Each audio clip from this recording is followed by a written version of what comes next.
The Danish Prime Minister is weighing in after Donald Trump abruptly and on Twitter canceled a planned state visit to Denmark. Over to Europe now, where Denmark's Prime Minister Mette Frederiksen has been racing across the continent, trying to shore up support from allies. That following Donald Trump's repeated threats over Greenland. It started with a tweet and nearly turned into a global standoff. In 2019, the world chuckled when then-President Donald Trump floated the idea of buying Greenland. It sounded absurd, like something pulled from a business playbook rather than a geopolitical strategy. Denmark brushed it off. Greenland, with quiet dignity, stood its ground. Trump canceled his trip to Copenhagen in protest, and the idea faded. For a while, but history has a strange way of circling back. Fast forward to 2024. Trump, newly re-elected and emboldened, revived his ambition, this time with sharper intent. He wasn't floating ideas anymore. He was declaring plans. From behind the presidential podium, he called for the United States to assert control over Greenland.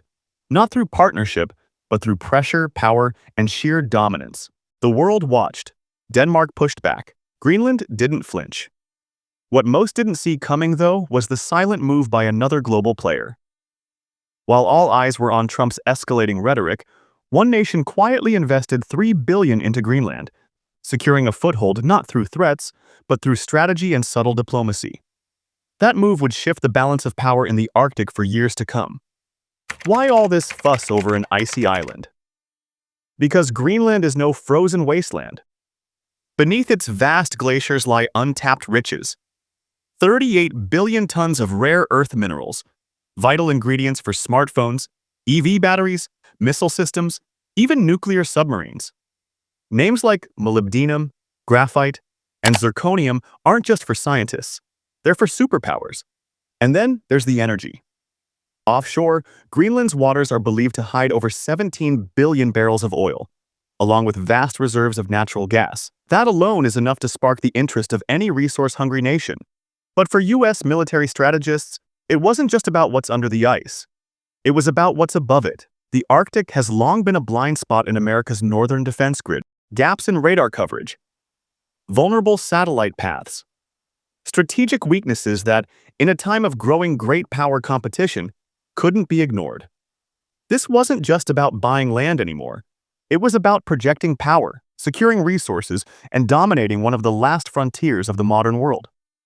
And so, in the middle of this quiet land of ice, a new geopolitical crisis was born. Greenland was no longer just a frozen landmass between North America and Europe. It had become a prize, militarily critical, resource-rich, and geopolitically explosive.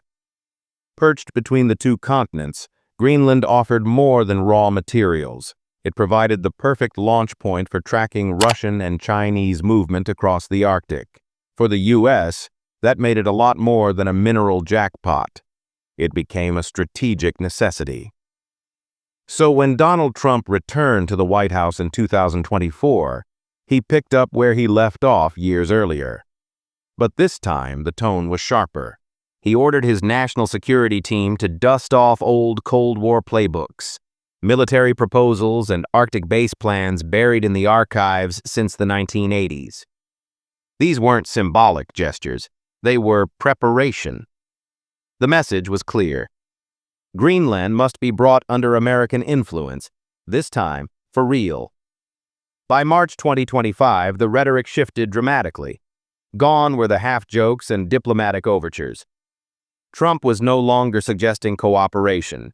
He was demanding control. He framed Greenland as a matter of national survival, a treasure trove of rare earths and oil, yes, but also a bulwark against future threats. In press conferences, he rallied Congress to support massive Arctic investments and began openly pressuring Denmark to relinquish its hold. Denmark, which still controls Greenland's foreign affairs, didn't flinch. Prime Minister Mette Frederiksen didn't just reject the proposal. She called it out for what it was: coercion.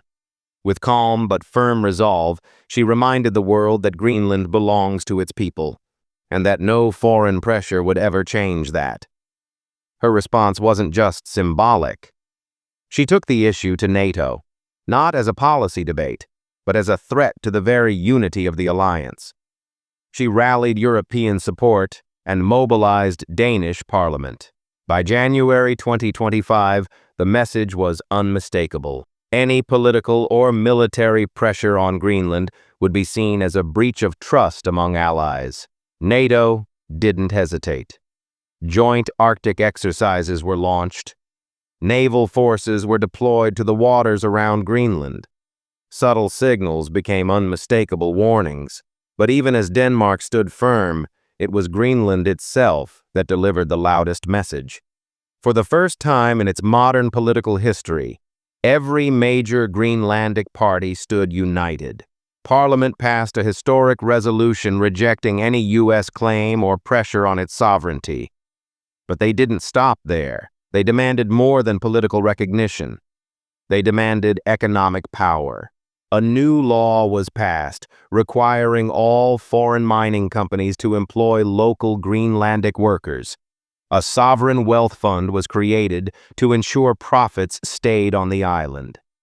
Strict environmental protections were imposed on all foreign investors. Greenland was no longer acting like a territory.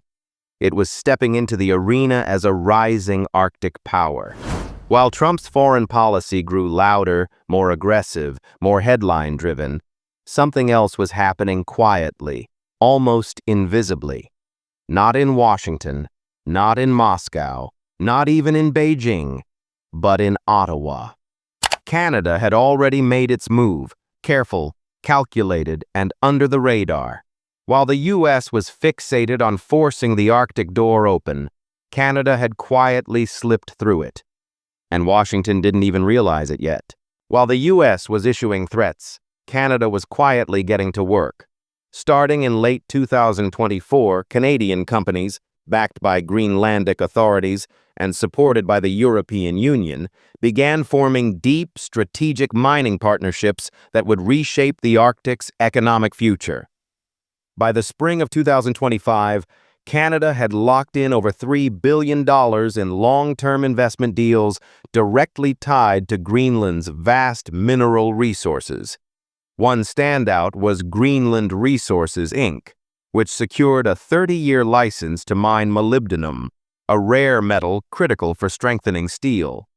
Shipments were already earmarked for Europe. Meanwhile, another Canadian firm, Omarok Minerals, closed a $60 million financing deal to revive a long-dormant project extracting gold, silver, and copper. The funding came from a blend of Danish and Norwegian state investment funds, and even some private U.S. capital. But this wasn't about muscle. It was about trust, diplomacy, and shared economic vision. While Washington fixated on sovereignty and power plays, the true prize, Greenland's mineral future, had already begun slipping through its fingers. Suddenly, U.S. defense contractors were feeling the heat. Companies like Lockheed Martin faced project delays as critical mineral supply chains tightened. American clean tech industries, already under pressure from the Inflation Reduction Act, which mandates domestic or allied sourcing of green energy components, were left scrambling. Greenland once seemed the perfect match. Stable, rich in resources, and geographically ideal. But now, its output was heading to Europe, not the U.S. Frustration on Capitol Hill followed quickly. Republicans from states like Alaska and Maine warned of a failing Arctic strategy, urging the U.S. not to alienate key northern partners. On the other side, Democrats from coastal states began pushing for a new Arctic framework, one built on collaboration with Greenland and Denmark, not confrontation. But by then, the door had already closed. Greenland's parliament had passed sweeping new regulations that locked in control over its resources.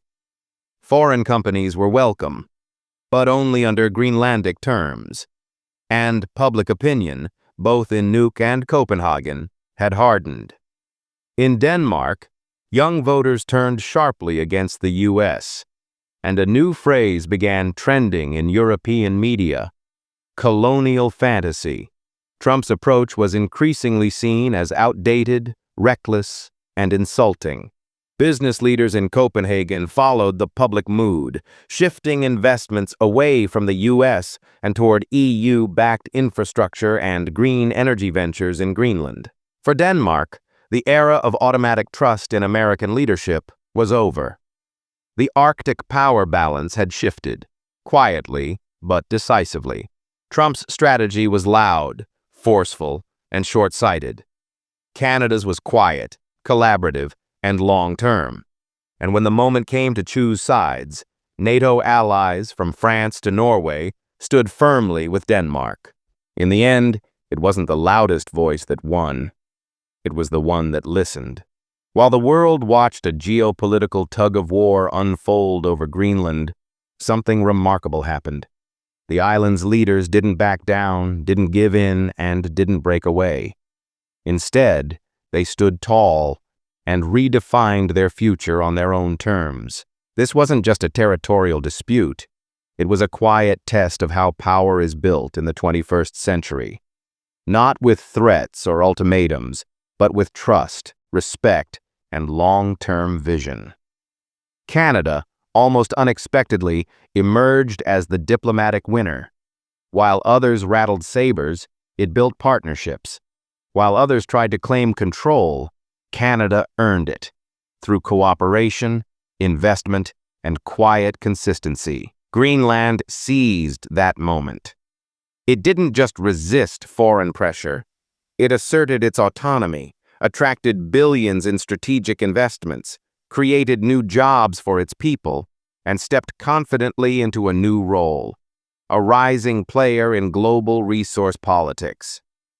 Yes, the U.S. still holds ground in the Arctic, through Alaska and the Thule Air Base in northern Greenland, but its influence has noticeably faded. The tone has changed. The trust has thinned. If Washington wants to regain credibility in the Arctic, it'll need more than military assets or economic muscle. It needs a new strategy, one that speaks the language of modern diplomacy. Because in today's world, quiet cooperation outpaces loud confrontation. And more often than not, the future is shaped not by who shouts the most, but by who listens best. Thanks for watching. If you made it this far, you're officially part of the smart side of the internet. Got thoughts? Drop them in the comments. I read every one. Smash that like button if you got value today. Hit subscribe and turn on the bell so you never miss what's next. And remember, the world's changing fast. Stay curious, stay sharp, and stay with us. Catch you in the next one.